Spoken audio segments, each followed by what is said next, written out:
चंबल क्षेत्र के रेत माफियाओं का आतंक अभी भी खत्म नहीं हुआ है। शिवराज सिंह चौहान की सरकार से लेकर 2012 से जो रेत माफियाओं का आतंक चल रहा है वह अभी भी कायम है। इसको लेकर भय का वातावरण बना हुआ है। अभी तक सैकड़ों लोगों की हत्याएं हो चुकी है, कई अधिकारी मारे गए हैं, कम से कम 35 अधिकारी मारे गए हैं, लेकिन फिर भी सरकार उन पर कोई नियंत्रण नहीं कर पा रही है। पूर्व नेता प्रतिपक्ष गोविंद सिंह ने आरोप लगाया है कि रेत माफियाओं को भारतीय जनता पार्टी के नेताओं का संरक्षण है, इसलिए इन पर कोई कार्रवाई नहीं होती है। हाल ही में मुरैना जिले में एक वन अधिकारी को कुचलकर मार डाला गया, ऐसी कई घटनाएं सामने आई है। पिछले 8-10 सालों में 35 से ज़्यादा अधिकारियों की मौत हुई है। मुरैना, दतिया और भिंड जिले में रेत माफियाओं का सबसे ज़्यादा आतंक है। प्रति ट्राली 5,000 रुपये से ज़्यादा की वसूली होती है और हजारों करोड़ रुपए की वसूली अब तक हो चुकी है। इन रेत माफियाओं के खिलाफ कार्रवाई क्यों नहीं होती है, यह सवाल है। मध्य प्रदेश सरकार पर भी सवालिया निशान लगाता है। रामस्वरूप मंत्री की एक रिपोर्ट, जिसमें मुरैना, भिंड और श्योपुर शामिल है, लंबे समय से रेत माफियाओं के आतंक के लिए कुख्यात रहा है। यह समस्या सिर्फ अवैध खनन तक सीमित नहीं है, बल्कि कानून व्यवस्था, पर्यावरण और स्थानीय लोगों की सुरक्षा से भी जुड़ी हुई है। चंबल नदी और उसकी सहायक नदियों से अवैध तरीके से रेत निकालने का काम रात के अंधेरे में बड़े पैमाने पर होता है। इसमें जेसीबी मशीनें, ट्रैक्टर, ट्रॉली और ट्रक शामिल रहते हैं।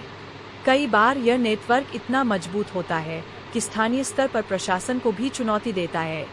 रेत माफिया अक्सर पुलिस और प्रशासनिक अधिकारियों पर हमले करने से भी नहीं हिचकते।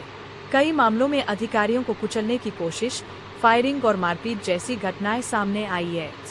यह दिखाता है कि माफिया कितने बेखौफ है।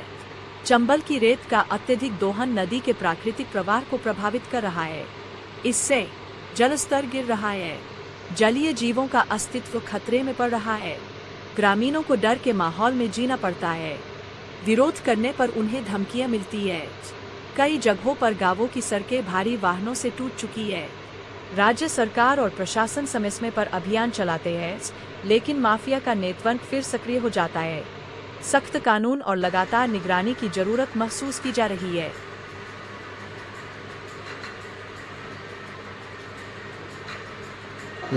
लगातार हो रही इन घटनाओं से सरकार कोई सबक लेने को तैयार नहीं है। लगातार इन घटनाओं पर निगरानी की जरूरत है। कई अधिकारियों की मौत के बावजूद कोई सुरक्षा नहीं है, इसलिए अधिकारी भी वहां ड्यूटी करने से कतराते हैं और अपनी सुरक्षा की मांग करते हैं। इस को लेकर अग्नि आलोक ने जब तलाश की, वहां के लोगों से बात की, पूर्व नेता प्रतिपक्ष गोविंद सिंह से ने भी आरोप लगाया है कि सरकार और भाजपा के नेताओं के संरक्षण में यह सब रेत खनन का काम हो रहा है, इसलिए कोई कार्रवाई नहीं हो रही है। लगातार अधिकारियों की मौत और आम लोगों की मौत के कारण आतंक का माहौल बना हुआ है। इसको लेकर अग्नि आलोक ने जब उस क्षेत्र का दौरा किया तो वहां पर पाया गया कि अधिकारियों में भी डर का माहौल बना हुआ है, इसलिए वे रेत माफियाओं पर कोई कार्रवाई करने से बचते हैं और जो अधिकारी कार्रवाई करने की कोशिश करता है उसको कुचल कर मार दिया जाता है। पिछले 10 सालों में ऐसी कई घटनाएं हुई है। वन विभाग भी कार्रवाई नहीं कर पा रहा है क्योंकि उनके अधिकारियों में भी आतंक का माहौल है। अग्नि आलोक न्यूज के लिए रामस्वरूप मंत्री की